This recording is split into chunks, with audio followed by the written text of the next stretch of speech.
That worked. Yes. Okay.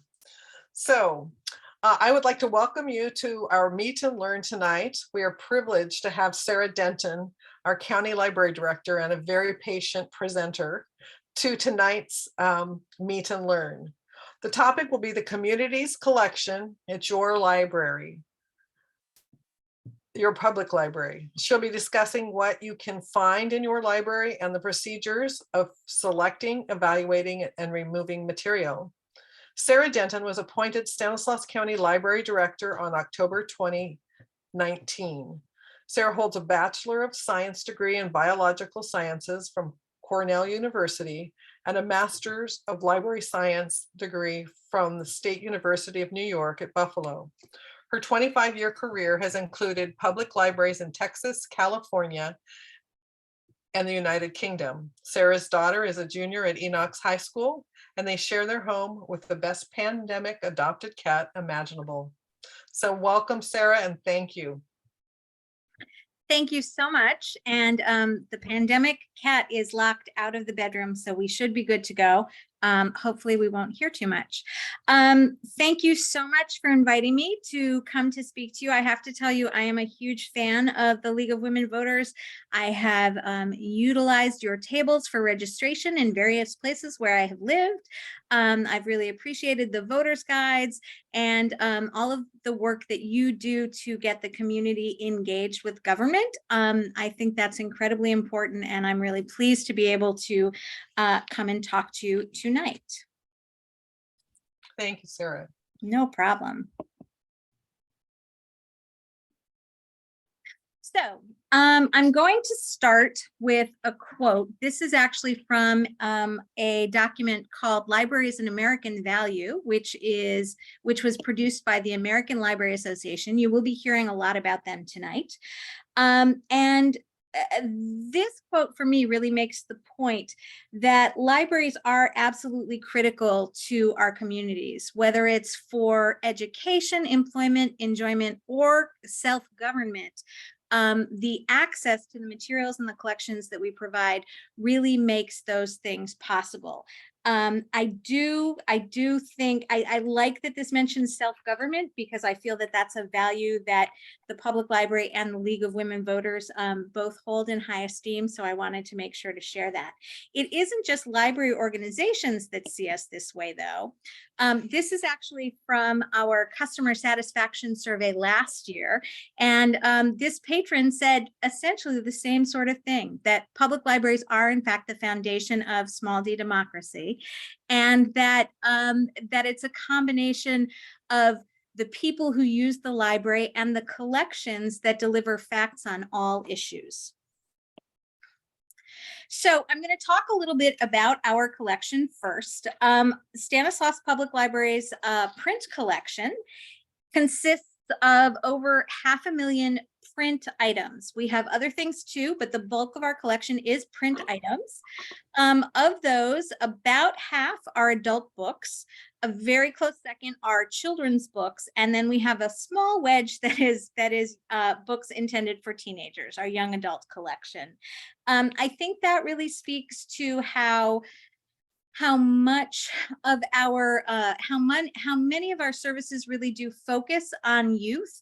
We also do a lot to serve adults, but we know that kids, particularly very young kids, are an enormous part of the work that we do. Getting kids reading and supporting their parents as their first and best teachers is really critical to the way that we operate. We also have physical materials that are not books. So this is much smaller. You'll notice we're talking about less than 100,000 items. The bulk of these are our video collections, our DVDs. So we've got about 36,000 DVDs. We've got about 14,000 books on cassette. That's what those audio are primarily. We have a few music CDs, but almost all of that is books on cassette, or books on, I say books on cassette, they're actually on CD. And then we have a small section, a very small section of basically everything else. So the largest amount of that is kits, and that includes things like our Pathways to Reading kits and other kits that are designed for parents to use, again, with their very young children. But it also includes things like our hotspots, which people can check out in order to get internet connectivity at home if that's not something that they currently have available. And then we also have our connectivity kits, and those are kits that consist of a laptop computer, a hotspot, and then a set of headphones, so that if you have no equipment to access the internet from home, as well as needing that access, those connectivity kits give you everything that you need in one package. Also included in that gray wedge of kits are things like our ukulele kits, which are available to all ages, that consist of a ukulele, a tuner, and a beginning ukulele book. We use those when we have programs that teach ukulele, but also people can check them out and use them from home. Not included in this list is our parks passes, which are another non-traditional resource that is available. These are passes that were provided to us through a partnership between the State Library and the State Park Service. And basically we have a number of passes that you can just check out. They're only for day use, but they are available for most parks in the state of California. There are a few parks in Southern California that don't allow their use, but those have proven exceptionally popular. It's one of the state library's most popular things that, frankly, they've ever done. It's been very, very good to see. Okay. Oops. It does sound like we may have some folks who aren't muted. So if you could mute, that would just help me a little bit. Okay. And then we get to our digital collection. And I have to say, these numbers are they're a little bit misleading, because one of the products that we use to provide digital resources is Hoopla. And Hoopla is an enormous collection that we basically, I'll say we subscribe to it. And then every time somebody checks something out from Hoopla, we pay just for that particular item. So unlike Cloud Library, where we purchase materials the same way we purchase books, for Hoopla, it's more that we're making a service available, and then every time you use one of those items, we pay a small fee for that particular item. So while it says we have 721,000 digital ebooks, the bulk of those are things that we have access to as part of our Hoopla relationship. Similarly, that 500,000 downloadable audiobooks are primarily, although not exclusively, through Hoopla. And then a much smaller amount is downloadable video. We do also have downloadable audio through Cloud Library, ebooks as well. So if you only use Hoopla and find yourself frustrated that sometimes things aren't available, please do take a look at our Cloud Library collection, because there will be stuff there that you hopefully will find interesting or useful. So getting materials into the collection does not happen at random. We use the process that we call collection development. Collection development is a systematic process that we use to select, assess, and deselect the library resources that we then make available. And our collection development policy provides guidance to library staff, as well as information to stakeholders about how the collection is chosen.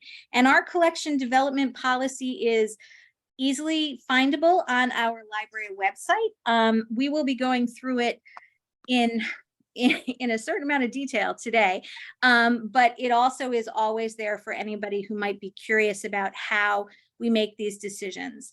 Now, our policy is grounded in certain legalities, and one of the sort of legal documents that we use to help us shape our collection development policy is the First Amendment of the United States Constitution.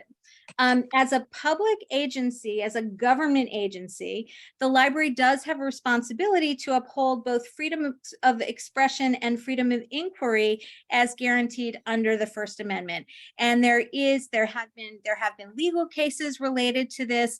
Libraries do occupy kind of a special place in relation to First Amendment, in relation to the First Amendment. And so our collection policy and the way that we proceed under it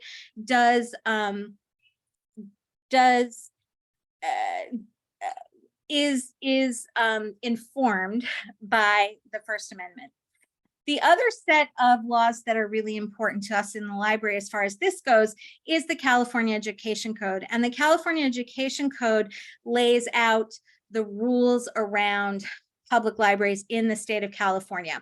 And so this section 19146 clarifies that it's the county librarian who, under rules adopted by the Board of Supervisors, is responsible for developing the library services, including the collection. Now, do I select all of the books that go into the library? No, I do not. But it is my job to ensure that we have a policy and that we are holding to our policy. And that includes our assessment, our deselection, and our reconsideration policies, all of which we're going to be talking about sooner. In a little bit. So in addition to the kind of government laws and regulations that we look to when we're developing policy, our professional association, the American Library Association, has a number of guidelines for libraries to use when doing things like developing collections. Now, I do want to say the American Library Association has no legal control over libraries in the United States.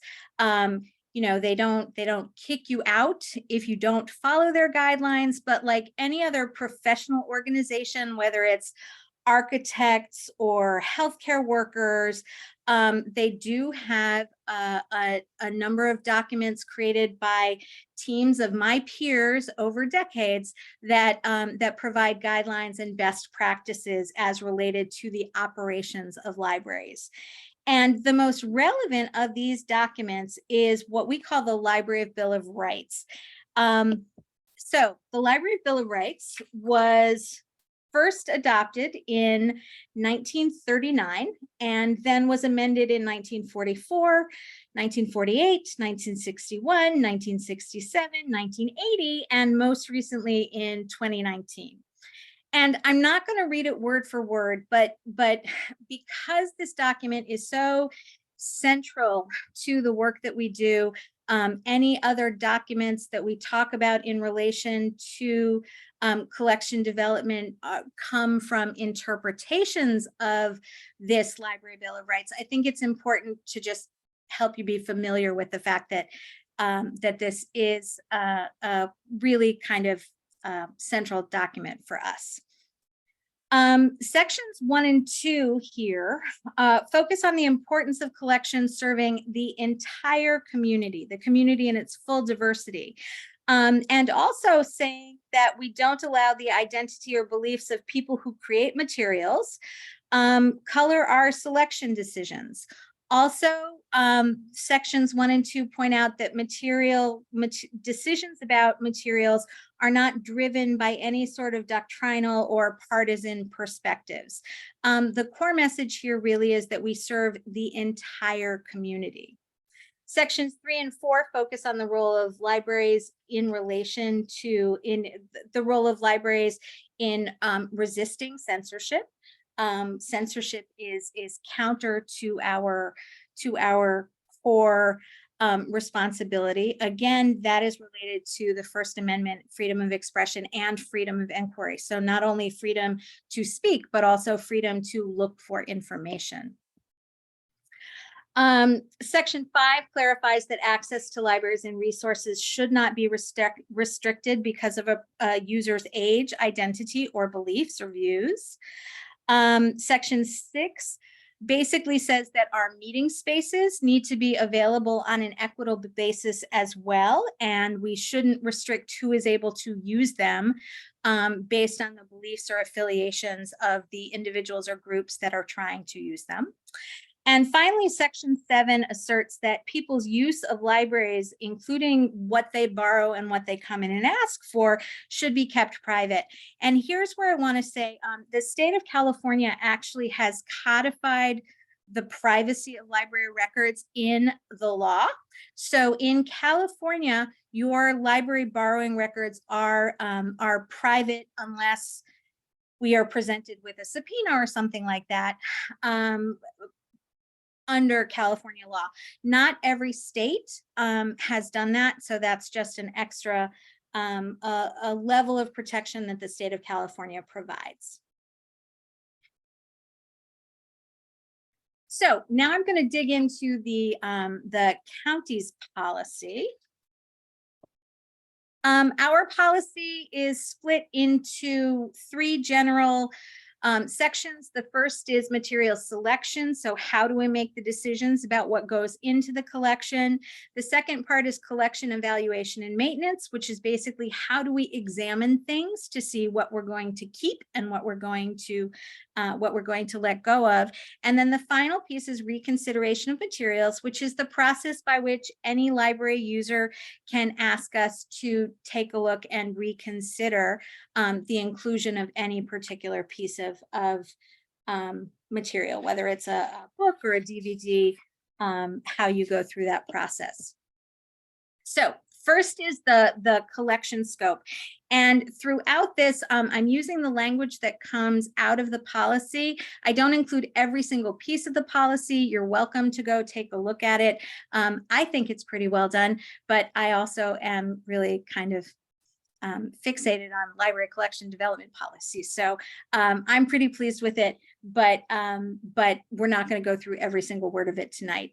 The first part of it, though, is referring to the collection scope. And here is where we set out in the first place the fact that we serve a diverse community. And so our library, therefore, acquires materials of wide-ranging interest to the general public. We are looking to meet the educational, cultural, informational, and recreational needs of our customers. But the point here is that we are serving the full community. We do point out that we are not intended to meet specialist research needs. We are not an academic library. We're not going to supply textbooks or high-level research materials. With that said, generally, we're able to help people find some level of access to some of the information they're looking for, even if they're looking for things that are a little more technical. We are not historical in scope, except for some limited local materials. So where an academic library might keep many, many past editions of, for example, Dr. Spock baby care book, because there may be historical interest in changes in childcare trends, the public library is just going to keep the most recent versions that are meeting the needs of today's parents. And then finally, we do collect varied formats and reading levels, because we know some people like audiobooks and some people like ebooks, and some people read at a very high academic level and other people read at a less academic level. And we want to make sure that we are, again, meeting the needs of all of our readers, even those people who read primarily via ebook. We do use a set of selection criteria when we're deciding whether or not to add something. And I do want to say that There is no single item that will meet every single one of these criteria. That's not the expectation, but you need to have some combination of these criteria in order for us to select. Popular interest is especially important for us in Stanislaus County. Our book budget is not perhaps where we might want it to be, and so we need to spend our money serving the widest range of folks. So we really do look for what is of interest to members of our community, but other considerations would be reviews, would be, is it significant either locally or nationally? Again, that importance of the subject matter to the community. Things like clear presentation and readability for the intended audience are especially important when we're talking about children's books. Sometimes you'll find a board book that has a ton of text on every single page. That's actually a board book that's designed for a parent, which is lovely, but we are looking for board books that serve kids. So we're going to look for something that meets what we know to be the developmental needs of pre-readers and babies. Author's reputation and publisher's reputation play a part, but then also sometimes we'll select a book that might not be the perfect book on a subject, but it might be the only book on a subject. And so in the interest of having that widest amount of perspectives, we will select a book because it is the one thing that is available. Similarly, if we need materials reflecting all sides of an issue, we might select something that might not be the perfect book, but it does provide a viewpoint that is opposing something else that we have in the collection. Finally, quality of the physical format is why you will not find spiral bound materials in the library. They tend to just, they fall apart the first time you check them out. And so we generally don't purchase those. But then also price, budget, and space considerations come into it. People sometimes ask how we know about books before they are published. And the fact of the matter is there is an entire industry that exists to get books in front of librarians who will then buy them. So we have a wide range of professional review journals, things like Booklist. Some of these are things that lay people use as well, but Booklist, Hornbook, Kirkus Reviews, Library Journal, and School Library Journal. But we also look at resources that members of the public are using. So New York Times Book Review, but also things like People Magazine. If they're talking about a biography that's going to be coming out soon, we know that we're going to need to get that because people are going to be looking for it. Similarly, we look at trade journals, subject bibliographies, best lists. So we will sometimes catch stuff, maybe something we didn't buy when it first came out, shows up on a best of 2022 list. We're going to take a look and say, okay, that's something we need to add to our collection. And then reviews from other reputable sources. I will say that we, like booksellers, are feeling the impact of book talk, so TikTok book reviews, and so even as social media starts driving interest in materials, we're looking at social media as well. I do want to talk a little bit about how we handle suggestions and gifts. We do really encourage customer suggestions. As I said earlier, our collection is a customer-driven collection. With that said, though, anything that is suggested to us still needs to be evaluated against the same criteria as a book that we would purchase because we found out about it ourselves. I will say they tend to have a little bit of a leg up because that customer interest piece is already there since it was a suggestion, but we still need to make sure it fits at least some of those other criteria. Similarly, we do welcome gifts of new materials, but again, those are going to be evaluated against the criteria. We may get a really beautiful book that is brand new, but if it's an extremely academic piece of work that is not going to be relevant to most folks in our community, the likelihood is that we wouldn't add it to the collection. And then finally, we always welcome gifts of funds specifically for library materials, but we don't accept funds if if the expectation is that we are going to buy particular titles or a particular list of books. Absolutely, donors can specify that they want something to go to a particular branch, or they would like to purchase children's books. Maybe there's a general subject area they're interested in. We absolutely respect donors' wishes in those cases. We take that very seriously. There's actually a form you have to fill out when you donate money specifically for materials.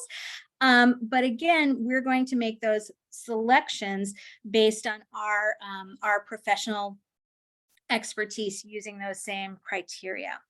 And basically the message here is that regardless of who funds materials, everything in the library is subject to the same selection, evaluation, and deselection criteria. So that outlines how things get into the library, but the library is a fixed amount of space. And so things also have to leave the library. The fancy word for that is deselection. You may also have heard of library staff referring to weeding. The goal of weeding is to maintain a current collection relevant to the community's diverse needs and interests. Something that is proven again and again, both anecdotally and through data, is that if you have a collection that is overstuffed with materials that are older, that are in poor condition, that are things people don't want, the amount of circulation of your collection is actually lower than it would be if you removed some of those materials and had a collection that was a little more focused on things that people are actively interested in. Almost everyone reports that after they go through and do a weeding process, their circulation will actually go up. But again, like selection, we don't do this randomly. We follow a set of criteria. So we look for items that are in poor condition. We look for things that are out of date, misleading, or inaccurate. That's especially important in areas like the law or in areas of health, where information that is 10 years old is not just inaccurate, it's potentially dangerous or problematic. Another thing that we do weed fairly regularly are duplicate copies that are no longer in demand. So when Colleen Hoover writes something new, we're going to get a bunch of copies to meet the holds needs, but 5 or 6 years from now, we probably don't need that many copies. So we'll make sure we leave enough, but we're going to get rid of some of those so we don't have 6 sitting on the shelf at a time. Formats that are no longer desirable. This was really important when we finally made the decision to pull video cassettes from libraries. And then finally, items that do not meet the current interest of the community. It's important to say here, though, that this is not an algorithm. It's not like we get a list of materials and everything that's on that list needs to go. A librarian will go through and look at every book that is removed and make a decision. Does this make sense? Do we need to replace it? Do we have enough other things like it? Do we need to order things that we don't yet have that might replace it? It's not, I have definitely seen a perception that there's some sort of magic number that after a book is so old, after a book is this old, we get rid of it. That's not the case. It really is an art more than any kind of algorithmic automatic function. And then finally, we get into reconsideration of materials. And this is important enough that I am going to be referring to the text, because everything that's here is pulled directly from this portion of our policy.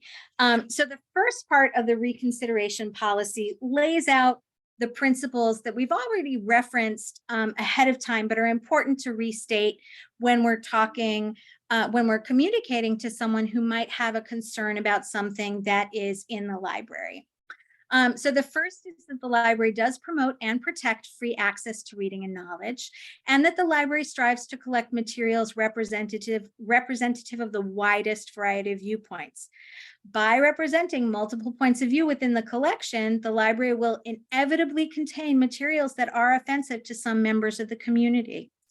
And inclusion of material in the library's collection does not constitute endorsement of the ideas reflected in that material. With a collection of 5 million items, or sorry, 500,000, 500,000 items, there is going to be something there that is not appropriate for any one reader. The policy goes on, while individuals have the right to restrict their own reading and that of their children, they do not have the right to restrict others' access to library materials. Responsibility for materials selected and read by children and adolescents rests with their parents or legal guardians, and parents are encouraged to take an active role in guiding their children's use of the library. And I have to say, I really want to put a plug in for our staff, because our staff are really pleased and excited if a parent comes to them and says, this is what I'm looking for, this is not what I'm looking for. Our staff knows the collection, and they really do want to work actively with parents who are looking to guide their children's reading.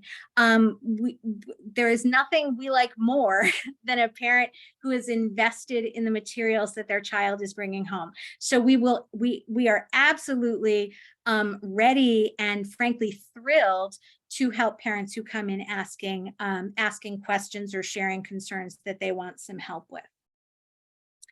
The last 2 points in the policy are that materials are not labeled to show approval or disapproval of content.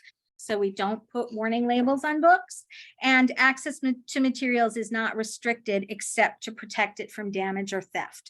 So we might keep consumer reports behind the desk because it has a tendency to walk out the door, but we're keeping it behind the desk because we're worried about it being stolen, not because of the content of the magazine. So if somebody has a concern, what happens? Our practice is, if at all possible, to start with a conversation. So the librarian or the supervisor will talk to the person who's bringing in their concern, try to figure out what's going on, talk about the fact that our library does serve a very wide diversity of a diverse community. And so not every book is going to be to everyone's taste or meet everyone's needs. And also to try to help that person know that we are here to find materials that are more what they're looking for, right? So the first part of that is, well, we do have a lot of things, but the second part of that is, how can we help you find what you need for your family? And my screen has just disappeared. Okay, can you still hear me? Oh, okay. I just apparently ran through my entire thing. Sorry about that. Let me back up. Okay, I'm really sorry about the screen blacked out. So now you've had a preview of everything. Here we go. So we start with that conversation. But if after that conversation, the person still really wants us to take another look at a piece of material, the library will reconsider any material in its collection upon written request of the customer. So the first thing the person has to do is fill out a reconsideration form, and then once that's done, we have a policy that sort of kicks in, and I'll walk you through all of that. But first I want to show you our reconsideration form. And I will say many libraries have reconsideration forms that are particularly, there we go, that are particularly onerous. They have a lot of questions. They want to make sure that you read the whole book. It's a little bit confrontational. Ours is very straightforward. That is what our reconsideration policy says. What are your concerns about this library material? And then contact information so that we can get back to you. So we go ahead and we complete that. The customer completes that and returns it. The head of collection services then establishes a review committee. And that review committee consists of the head of collection services, the selection librarian that's responsible for that subject area, and then either a regional children's librarian if the material is intended for children or teens, or a regional library supervisor if it is for adult materials. Now, we do not currently have a head of children's services, but if we did, that person would be the person who chaired the committee for a material that was intended for children or intended for teens. Okay, I am really sorry about that. There we go. Okay, so once that form has been received, the committee reviews the challenged material in its entirety, and that's really important. When we are reviewing an item for possible reconsideration, we don't just look at a page or a chapter. We look at the whole work. Similarly, if it's a movie or a video, we watch the whole movie. Then the committee meets, they look at they have all reviewed the material. They also look at reviews, they look at awards lists, they look at other kind of things that can speak to all of those selection criteria that we spoke about in the beginning. And then they make a decision, and the decision could be to keep the material, it could be to move it to another section of the library, it could be to get rid, it could be to deselect the material and take it out of the library. But they make that decision and then send written notification of that to the customer within 30 days. If after that the customer is still not happy with whatever the decision was, they are welcome to come and have a meeting with me, and we can see what happens there. I am not on the reconsideration committee specifically because I am that kind of that appeal person should it come to that. So that's the process. Now, in terms of material challenges locally, I have to say I've been here for 3 years and I have had 2 reconsideration situations. One of them was just a series of discussions. We had a customer who was concerned about a bias perceived in our collection, and we had a couple of really good conversations about all of the things I've been talking about tonight. You know, we have 500,000 books on the shelf. Not everything is going to be suitable for every reader. And we deliberately have a myriad of opinions. There were some particular books that he was concerned about.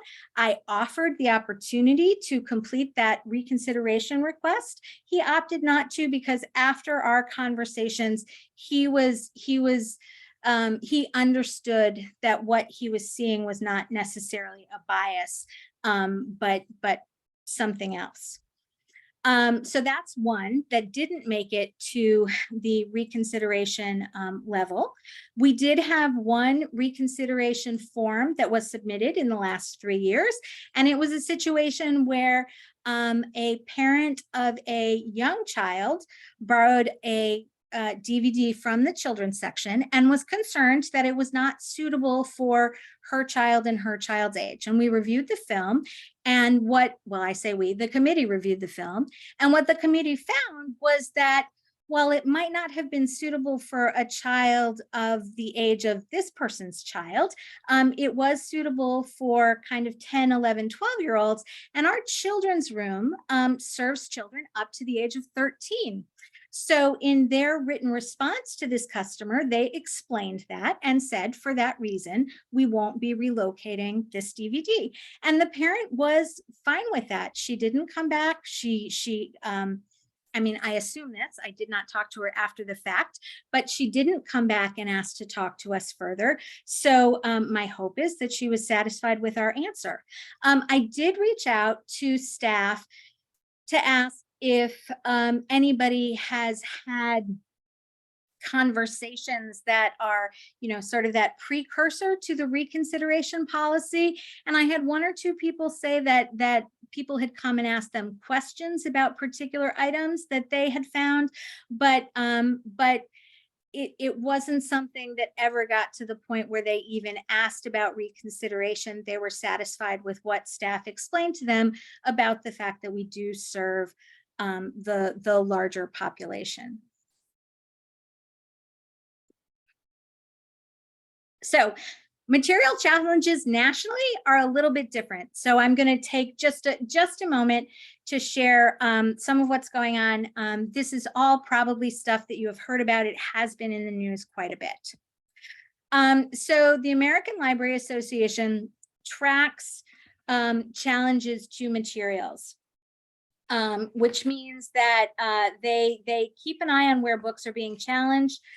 Everything that is challenged is not necessarily removed, but they do collect situations where people have asked for materials to be removed. They collect that information from direct reports from library workers who are working with these sorts of reconsideration requests. They also track material challenges in the news. So in 2021, and all of these slides are actually from the American Library Association's Office for Intellectual Freedom. In 2021, the Office for Intellectual Freedom tracked 729 challenges, which represent challenges to more than 1,500 books. That is the highest number of reported challenges since they started keeping track. It was 4 times the number of materials that had been challenged the previous year. And based on what has been reported so far, it is likely that this year will actually exceed that. You can see that the largest majority of challenges are to books, graphic novels, and textbooks. Then we have a smaller number of challenges to programs in meeting rooms. That's generally about activities that are happening in those programs in meeting rooms, a little bit for displays and exhibits and films, and then other, which includes access to databases, it includes magazines, it includes music, any number of things that don't fit into those other categories. Challenges take place in all kinds of libraries. The largest is school libraries, which makes sense. But then a not so much smaller number of challenges are happening in public libraries. The 18% in schools is generally around either classroom libraries or curriculum, so books that are assigned by English teachers or other teachers. And then a very small percentage of challenges do happen in academic or other kinds of libraries. So what are the reasons that people are bringing forth for challenging materials?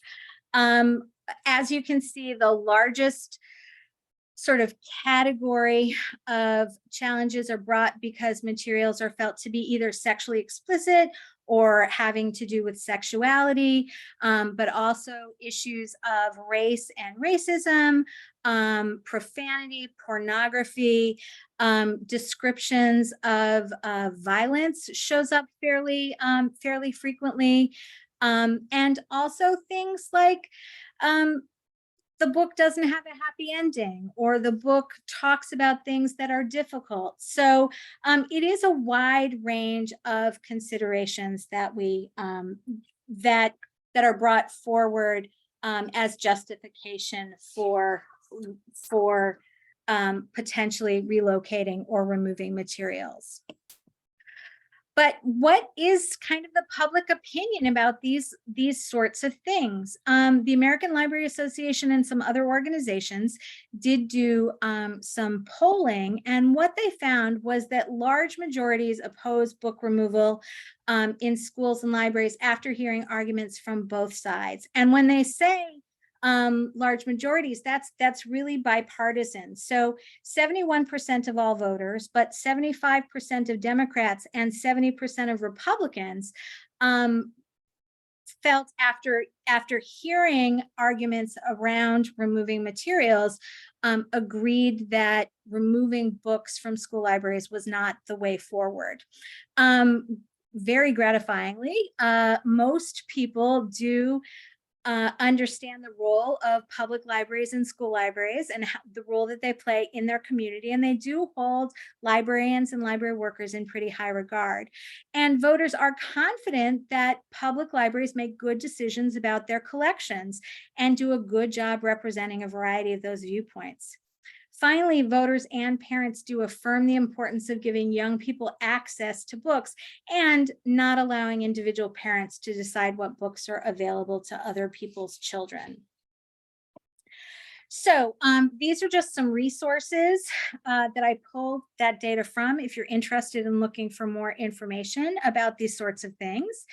And that is an enormous amount of information that I have just shared. And so I am hoping that if you have any questions, we have some time to talk about that. And I really want to apologize for the, for going over, I realize now, and also for the technical difficulties that I had there. I'm really sorry about that. But thank you for sticking in until the end.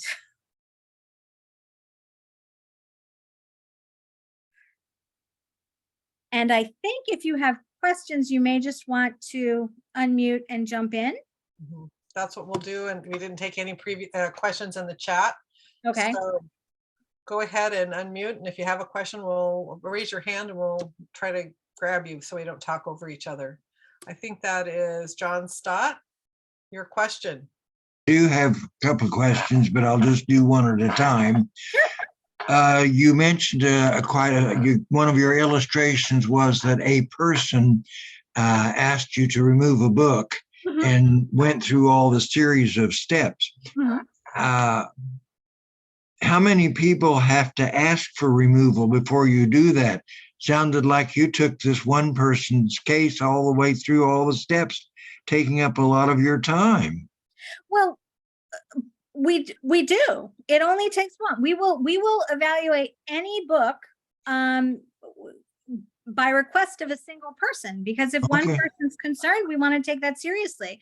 That particular gentleman really just had some concerns that he wanted to kind of talk through, and I was happy to do that with him. But it is true. I mean, I will say we don't have a lot of, as I said, I've been here for 3 years. I've been involved in one conversation and my staff has had to convene one committee and that's really it. Okay. In places where they are getting a lot of reconsideration requests, it does become onerous, and they have to find ways of working within their policy and managing that. But that's really, from what I'm seeing, while it is happening, it's not most of what is happening. Okay. Yeah. Thank you. No problem. I have 2 more, but we'll wait to see what somebody else wants. Okay. Are there any other questions out there?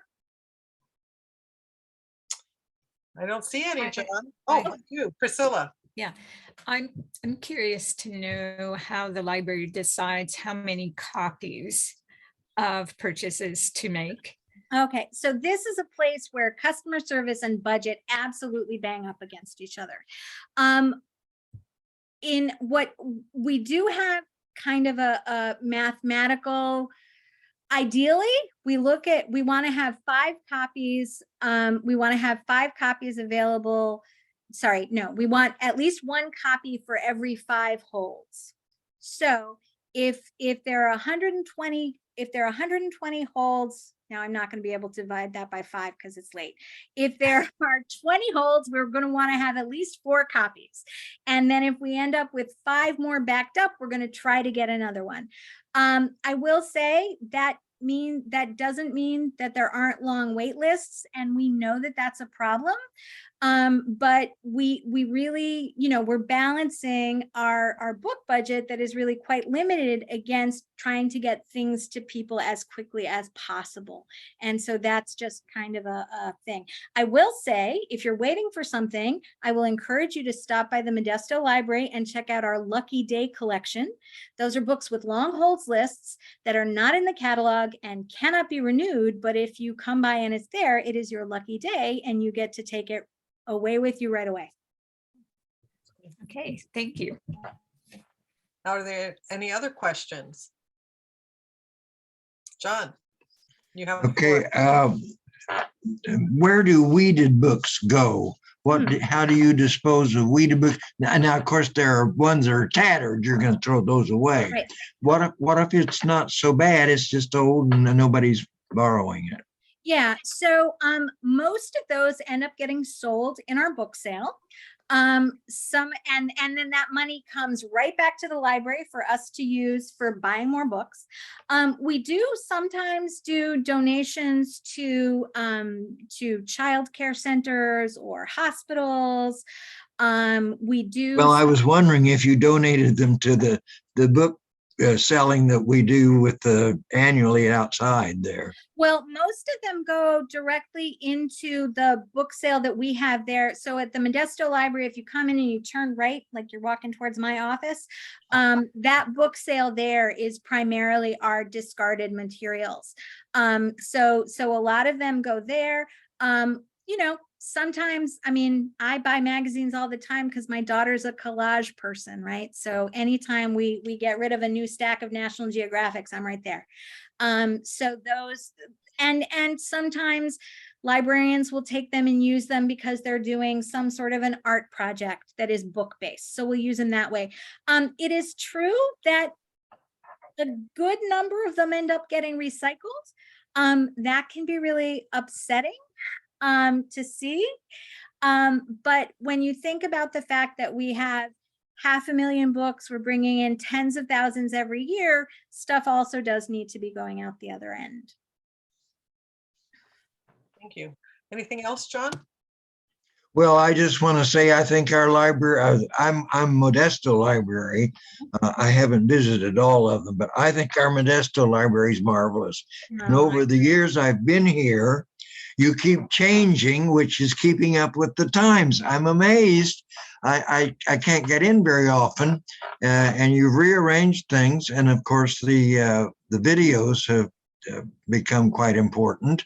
They used to be on the shelves in the tapes and all that stuff. So anyway, I just think our library is marvelous. Oh, well, thank you. I of course agree, but it's always really, really nice to hear. And Allie, question. Could you say a few words about bestsellers, how you decide about that and how many copies? And so I will say I am not actively involved in selecting, but as in addition to all of those review sources that we talked about, publishers know when they have a bestseller on their hands. There's a certain amount of books that publishers invest a lot of money into marketing are likely going to end up being bestsellers. There's a little bit of a closed loop there, for better or worse.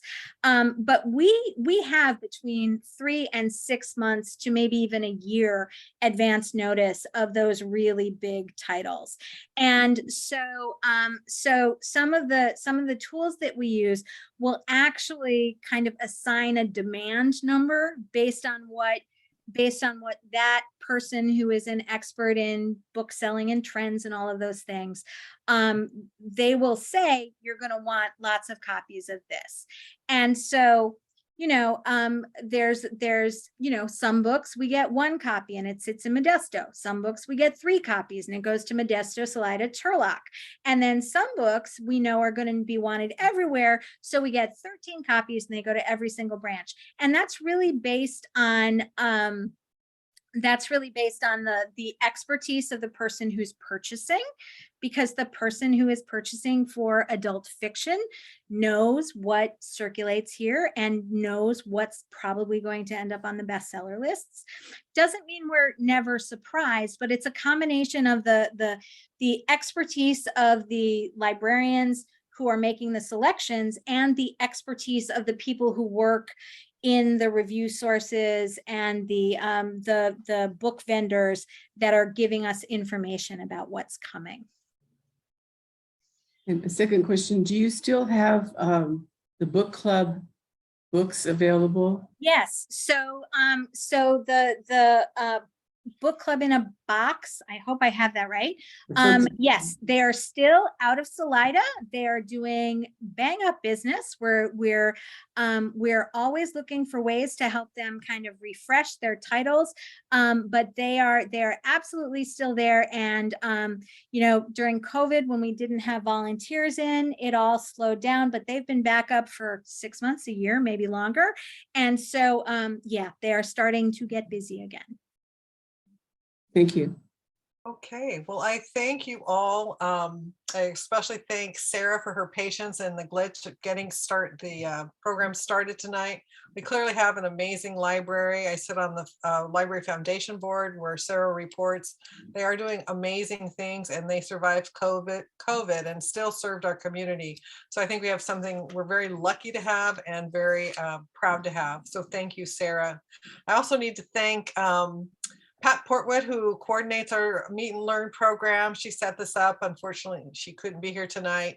And Colleen Norby, who with me was scrambling to get the updated Zoom link. We don't know why that glitch happened. It happened last night as well for our board meeting. So we will work that out. We missed about 7 people that didn't get on, and I will forward the information of the recording to them so they can share in this presentation as well. And then I'll just close with a quote by Albert Einstein that said, "The only thing you absolutely need to know is the location of the library." And I just feel very confident that that is what makes our community as good as it is, because we need that resource and we need to continue, unfortunately, to fight to keep it. So if there are no more questions. Lori, Yes. did you mention Friends of the Library? You always should mention Friends of the Library. They can always use your membership. Mention it to This group. this group. I'm sorry. Yes, you're free to join the Friends of the Library, and the Friends do, and for all of the libraries really contribute to the success of the local library. So check that out. Thank you for that. And with that, good night. Thank you. I hope you have a good book to go to bed with tonight. Be well, and Sarah, thank you again. Oh, thank you. Bye-bye. Bye-bye.